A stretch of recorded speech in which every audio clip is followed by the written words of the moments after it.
Hello students, welcome to the math class. Students, we have started the chapter statistics and we have completed its objective. First is the dispersion. Then we have discussed measures of dispersion. Third, mean deviation about mean. Then fourth, standard deviation and variance. First by direct method, second by shortcut method. Today we are going to start with its last objective, that is coefficient of variation. This topic also tells us about the measures of dispersion. Firstly, let's understand the meaning of coefficient of variance. Now, ratios are better indicators for comparison of dispersion. One of the best measures of variability, which is independent of unit, is called Karl Pearson's coefficient of variation. So, it is denoted with C dot V also. Now, we are having one formula to calculate the coefficient of variation for the given data. So, coefficient of variation is equal to sigma upon x bar. Here sigma is a standard deviation and x bar is a mean. So, we will use standard deviation and mean to find the coefficient of variation. So, multiply with 100. So, it will give us the percentage of the measurement of dispersion. Now, we use the coefficient of variation for comparing the variability or dispersion of two series. Now, we are having one note. So, remember that it is very important to compare the given two series. Now, first of all, if a series having higher coefficient of variation, it means more variability is there. It means less consistent data and less stable data, that is. In second case, when we are having lower coefficient of variation, it means that series is less variable, more consistent and more stable. So, I have related the words with it, with coefficient of variation with higher and lower. Let's do some example based on it. In first example, the mean and standard deviation of marks obtained by 50 students of a class in 3 subjects are given below. Here subjects are there: maths, physics and chemistry. Their mean and standard deviation is given. Mean means x bar given and standard deviation means sigma is given. So for maths, value of x bar is 42 and sigma is 12. Similarly for physics and chemistry.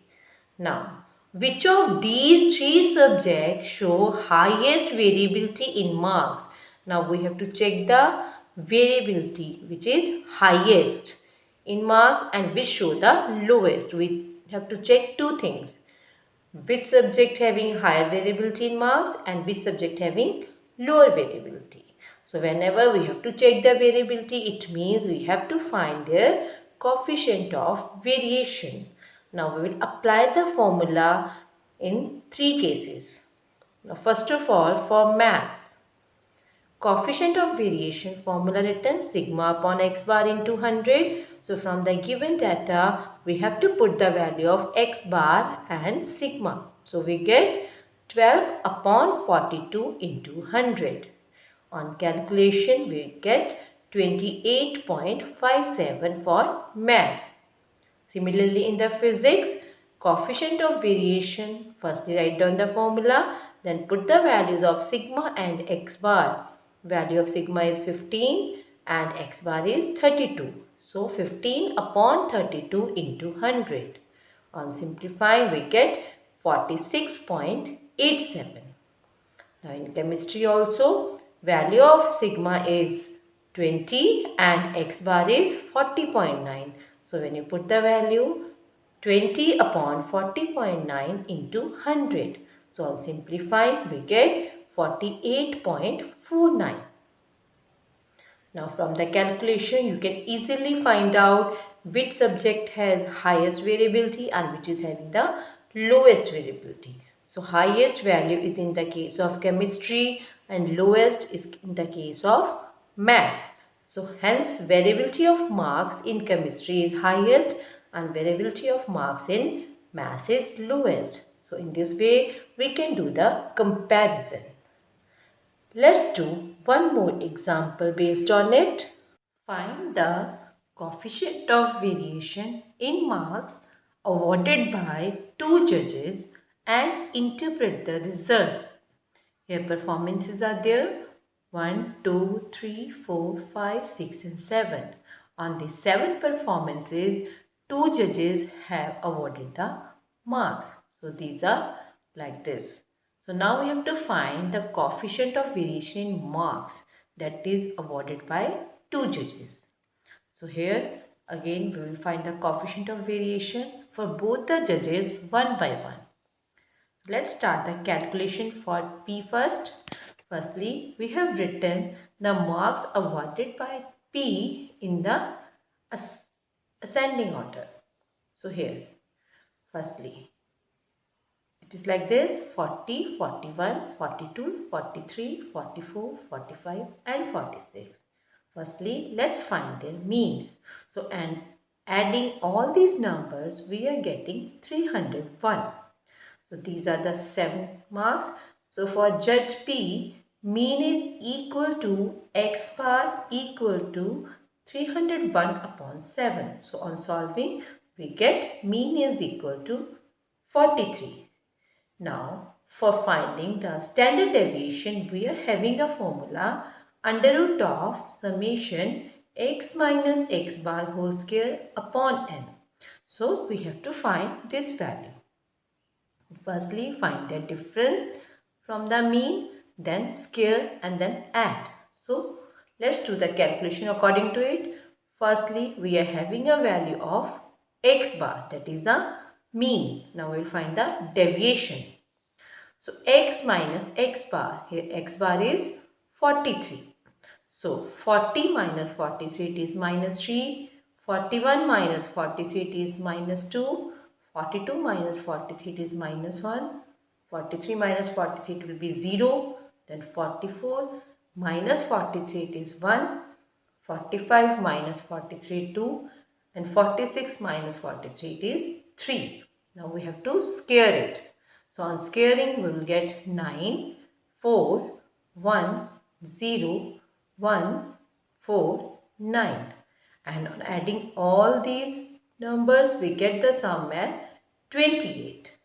Now standard deviation, put the values. Here summation of x minus x bar whole square is 28 upon number of terms is 7. So it is 7 4s are 28. And on finding the square root of 4 we get the answer as 2. Now we are having a mean, we are having a standard deviation. So we can find the coefficient of variation. So it is equal to sigma x upon x bar into 100. So 2 upon 43 into 100. On solving we get 4.65. Now let's do the same calculation for the marks awarded by the second judge. Again it is written in the ascending order. So 35, 36, 37, 38, 39, 40 and 41. On adding all these numbers we get 266. So for mean it is equal to 266 upon 7. So on solving we get 38. So mean in case of the judge Q it is 38. Now again we will find the standard deviation. So it is under root of summation y minus y bar whole square upon n. We will do the calculation for this part now. Same as we have done for the first judge. Now here y minus y bar. Y bar is 38. Now let's do the calculation again. 35 minus 38 it is minus 3. Then 36 minus 38, it is minus 2. 37 minus 38, it is minus 1. Here it is 0. Then 39 minus 38, 1. 40 minus 38, it is 2. And 41 minus 38, it is 3. On squaring, we get 9, 4, 1, 0, 1, 4 and 9. On adding y minus y bar whole square, we get 28. Same answer in both the cases. So here, now standard deviation is equal to, when you put the value, we get under root of 28 upon 7. Again, after cutting, we are left here 4. So under root of 4 is 2. Now coefficient of variation in y is equal to sigma y upon y bar into 100. Now put the values of sigma y and y bar. We get 2 upon 38 into 100. So answer is 5.26. Now you can easily compare the value of coefficient of variation from here. So it is less in the case of judge P and more in the case of judge Q. So here we can interpret the result. Judge P is more liberal in giving marks as the value of x bar is high as compared to the judge Q, that is the mean value. And from the coefficient of variation, we can find that judge P is more consistent because his coefficient of variation is less as compared to Q. In this way, coefficient of variation help in the comparison of the two series. Students, I hope you got the topic now and you can solve the sums related to the topic given in your SNAP homework. So before starting the work, go through the links guided in the SNAP homework. Rest we will continue our next class. Thank you.